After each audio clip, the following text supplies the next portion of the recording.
Gangster विकास दुबे के encounter के मामले पर इस वक्त की एक बड़ी खबर आपको बता दें। ग्वालियर से पुलिस ने 2 लोगों को गिरफ्तार किया है। बताया जा रहा है कि इन दोनों ने विकास दुबे के 2 साथियों शशिकांत पांडे और शिवम दुबे को शरण दी थी।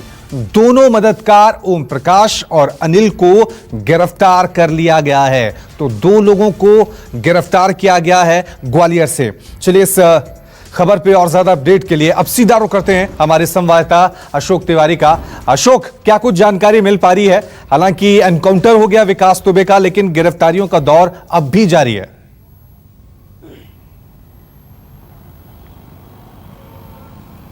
देखिए, निश्चित तौर पर कानपुर शूटआउट मामले में भले ही अभी मुख्य आरोपी विकास दुबे को एनकाउंटर में मुठभेड़ के दौरान मारा गया हो, लेकिन जो जांच टीम है, जो एसटीएफ की टीम है, वो लगातार छापेमारी कर रही है। क्योंकि अभी बहुत सारे ऐसे लोग हैं इस घटना से जुड़े हुए जो वांछित हैं, जिनके बाकायदा पोस्टर्स जारी किए गए थे। उसी के मद्देनजर जो विकास के 2 साथी थे, शशिकांत और शुभम, उनको शरण देने के आरोप में ग्वालियर के रहने वाले 2 लोगों को उत्तर प्रदेश पुलिस ने गिरफ्तार किया है। उनके ऊपर यह गंभीर आरोप लगाया जा रहा है कि उन्होंने विकास के दोनों साथियों को, जबकि वो दोनों वांछित थे, उनके खिलाफ मुकदमे थे, उन्होंने उस दौरान उनको अपने घर में शरण दी। तो इस लिहाज से फिलहाल 2 लोगों को यूपी पुलिस ने गिरफ्तार किया है। और सबसे अहम बात कि इस पूरे घटनाक्रम में जो तार जोड़े जा रहे हैं लगातार कि विकास दुबे के बाद अब कौन कौन लोग उसके जो साथी थे, कौन कौन लोग सक्रिय हैं, कौन कौन लोग अभी पुलिस की पकड़ से दूर हैं, उनको पकड़ने का फिलहाल प्रयास किया जा रहा है। और यही वजह है कि आप देखिए कि अभी भी एसटीएफ की टीम लगातार सक्रिय है। अलग अलग जगहों पर जो बाकी लोग हैं उनकी तलाश में अभी भी अभियान चलाया जा रहा है। क्योंकि अभी जिन लोगों को नामजद किया गया था, उन तमाम सारे लोगों में, यानी कि जो 15 लोग जिनके पोस्टर्स जारी किए गए थे, उसमें अभी 6 लोगों के खिलाफ कार्रवाई हुई है, यानी मुठभेड़ के दौरान उनको मारा गया है, ये दावा यूपी पुलिस की तरफ से किया गया है। लेकिन बाकी बहुत सारे ऐसे लोग हैं जो अभी पुलिस की पकड़ से दूर है, क्योंकि वो भी उस दिन घटनाक्रम के दौरान जो बिकरू गांव था वहां पर मौजूद थे। तो उसी के मद्देनजर पुलिसिया कार्रवाई जो है वो अभी लगातार जारी है। तो साफ तौर से ये कह सकते हैं कि बेशक विकास दुबे एनकाउंटर में मारा गया है, लेकिन उसके बाकी जो साथी हैं, जो अभी भी फरार हैं, उनको पकड़ने के लिए पुलिस का यह ऑपरेशन लगातार चल रहा है। यही वजह है कि ग्वालियर से आज 2 लोगों को गिरफ्तार किया गया है, जिन पर आरोपियों को शरण देने का आरोप लगा है। 5 तस्वीरें आपकी टीवी स्क्रीन पे हम आपको दिखा रहे हैं कि किस तरह से विकास दुबे मामले में एक के बाद एक घटनाक्रम होते चले गए हैं। विकास दुबे का जो पोस्टमार्टम हुआ है, उसके बाद ये सवाल सामने आ रहे हैं कि क्या पोस्टमार्टम राज खोलेगा एनकाउंटर को लेकर जो सवाल उठे हैं। वहीं आज आ सकती है विकास दुबे की पोस्टमार्टम रिपोर्ट। मुठभेड़ में मारे जाने के बाद शव का कल ही पोस्टमार्टम हुआ था। हालांकि पोस्टमार्टम के लिए बुलाए जाने पर परिवार का कोई सदस्य नहीं आया। इसके बाद शव को उसके बहनोई दिनेश तिवारी के सुपुर्द कर दिया गया है और फिर पत्नी और बेटे की मौजूदगी में विकास दुबे का भैरव घाट पर अंतिम संस्कार भी कर दिया गया। अब उसके पोस्टमार्टम रिपोर्ट आने का इंतजार किया जा रहा है। तो चलिए इस खबर पे और ज्यादा अपडेट के लिए एक बार फिर रुक करते हैं हमारे संवाददाता अशोक तिवारी का, जो हमारे साथ लगातार बने हुए हैं। अशोक, अब पोस्टमार्टम रिपोर्ट का इंतजार है, क्योंकि जिस तरह से कल पूरा घटनाक्रम हुआ था, एनकाउंटर हुआ था, शूटआउट हुआ था, उस पर सवाल उठे थे। पोस्टमार्टम रिपोर्ट से क्या जो बहुत सारे सवाल हैं उनके जवाब मिलेंगे, तस्वीर कुछ साफ होगी?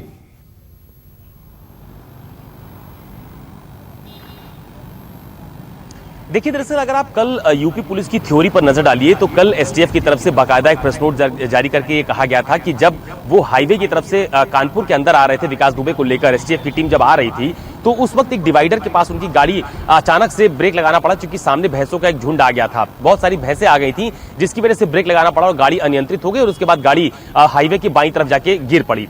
उसके बाद विकास भागा और उन्होंने पहले विकास ने फायर किया और उसके बाद पुलिस टीम ने विकास के ऊपर फायर किया, जिसके बाद मुठभेड़ में विकास दुबे मारा गया। अब इस थ्योरी के बाद कई तरह के जो आरोप पॉलिटिकल पार्टीज की तरफ से लगाए गए, अलग अलग नेताओं के दलों के नेताओं की तरफ से लगाए गए।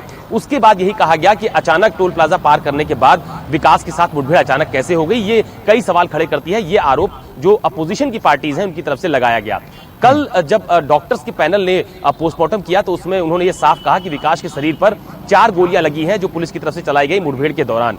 तो काफी कुछ तस्वीर लगभग साफ है, लेकिन अब चूंकि पोस्टमार्टम रिपोर्ट आने का इंतजार किया जा रहा है, उसके बाद और तस्वीर और साफ हो पाएगी कि आखिरकार अब विकास के पोस्टमार्टम रिपोर्ट में क्या कुछ निकल के सामने आता है। दूसरी अहम बात यह भी है कि कल देर रात जब पुलिस ने पोस्टमार्टम के बाद जो शव था उसको परिजनों को देने के लिए बिकरू गांव के तमाम सारे लोगों से कहा कि अगर वो चाहें तो विकास के अंतिम संस्कार में शामिल हो सकते हैं, लेकिन वहां से फिलहाल कोई अंतिम संस्कार में शामिल होने नहीं आया।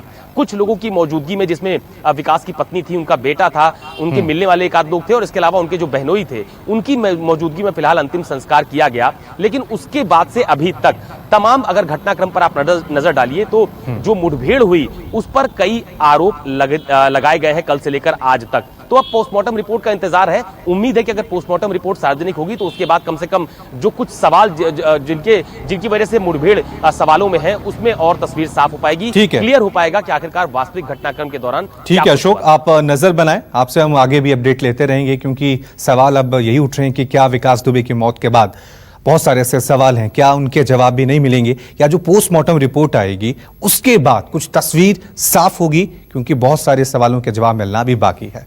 वहीं एनकाउंटर में विकास दुबे की मौत को उसके पिता राम कुमार दुबे ने जायज ठहराया है। विकास के पिता ने कहा है कि पुलिस ने उसे मारकर ठीक किया है, क्योंकि उसने पुलिस वालों को मारकर अपराध किया। उनका कहना है कि विकास ने कभी उनका कहा माना ही नहीं।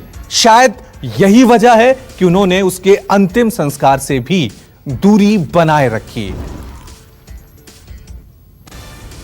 कुछ लोग आए थे, उन्होंने कहा कि आपका लड़का मार दिया गया है, तो हमने कहा ठीक किया गया। जो हमारा कहा अगर वो मानता तो आज इस दशा को क्यों प्राप्त होता। विकास ने हमारी कोई मददें नहीं कभी की। अगर मुख्यमंत्री जो है उनके एक हाथ में शांति का संदेश है तो दूसरे हाथ में दंड है। आखिरकार वो ऐसा न करें तो कल को दूसरे लोग इसी प्रकार के कार्य करने लगेंगे। चलिए रुक करते हैं अब अगली खबर का। जम्मू कश्मीर के हंदवाड़ा में एलओसी के पास सेना ने 2 घुसपैठियों को ढेर कर दिया है। बताया जा रहा है कि दोनों घुसपैठिए सीमा पार से भारतीय सीमा में घुसपैठ कर रहे थे। सेना का सर्च ऑपरेशन अभी भी जारी है। तो एलओसी के पास सुरक्षा बलों ने 2 घुसपैठियों को ढेर कर दिया है। चलिए इस खबर पे और ज्यादा जानकारी के लिए सीधा रुक करते हैं हमारे संवाददाता आसिफ सुआफ का। आसिफ, क्या कुछ जानकारी मिल पा रही है? क्या सिर्फ 2 ही घुसपैठिए थे या कोई और भी एक बड़ा प्लान था इनका? देखिए, ये आज काफी सुबह सवेरे की घटना है, जब यहाँ अंधेरे के दौरान अंधेरे का फायदा उठाते हुए मिलिटेंटों ने नियंत्रण रेखा को पार कर कश्मीर घाटी में घुसपैठ करने की कोशिश की। ये पाक कब्जे वाले कश्मीर से हंदवाड़ा के इलाके में जो टीएमजी सेक्टर जिसे बोला जाता है, नौगाम सेक्टर में, यहाँ से ये लोग घुसपैठ की कोशिश कर रहे थे और यहाँ से पहले मौजूद अलर्ट सेना के जवानों ने इन घुसपैठियों को चैलेंज किया और फायरिंग हुई दोनों तरफ से, जिस दौरान 2 मिलिटेंट इस मुठभेड़ में मारे गए। हालांकि बताया जा रहा है कि ये जो ग्रुप था मिलिटेंटों का जो घुसपैठ कर रहे थे, उनकी तादाद 2 से ज्यादा थी, लेकिन जिस प्रकार से सेना ने इन्हें चैलेंज किया और उसके बाद 2 को मार गिराया, तो माना जा रहा है कि शायद जो बचे हुए घुसपैठिए थे वो वापस पाक कब्जे वाले कश्मीर की तरफ भागे हैं। लेकिन फिलहाल सेना ने पूरे इलाके को घेर कर यहाँ पर तलाशी अभियान जारी रखा हुआ है और मौके पर से कुछ हथियार और AK-47 राइफल भी बरामद कर ली गई है। जी चलिए आसिफ, आप नजर बनाए रखें, आपसे आगे भी अपडेट लेते रहेंगे। वहीं एक और बड़ी खबर आपको बता दी, जम्मू कश्मीर में यह बड़ी खबर सामने आई कि नॉर्थ सेंट्रल कश्मीर में आतंकी हमले का खतरा मंडरा रहा है। खुफिया एजेंसियों की जानकारी के बाद लश्कर के आतंकियों के हमले को लेकर हाई अलर्ट जारी किया गया है। बताया जा रहा है कि बारामूला से अल्टो कार को चुरा लिया गया है और यह भी बताया जा रहा है कि इस कार को पाकिस्तानी आतंकी उस्मान हमले के लिए इस्तेमाल कर सकता है।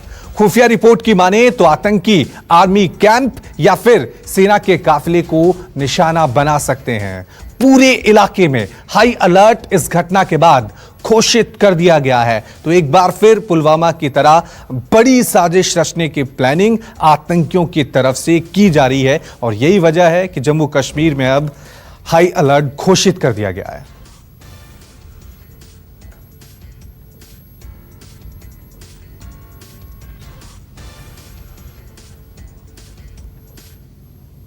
और चलिए बात करते हैं कोरोना की। देश में कोरोना मरीजों की संख्या 8 लाख के पार 24 घंटे में, आपको बता दें आंकड़ा जो है 27,114 तक बढ़ गया है।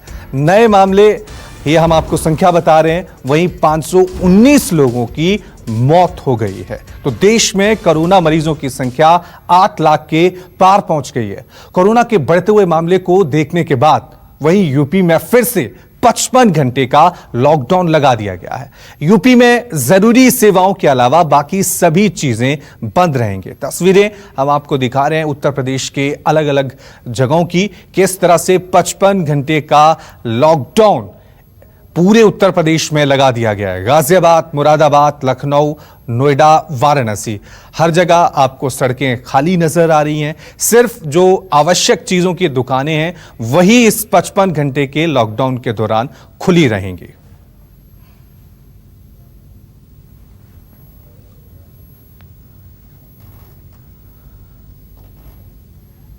और ये देखिए किस तरह से आप देख सकते हैं कि लखनऊ, नोएडा, वाराणसी, मुरादाबाद, गाजियाबाद, हर जगह लोग घरों के अंदर ही हैं।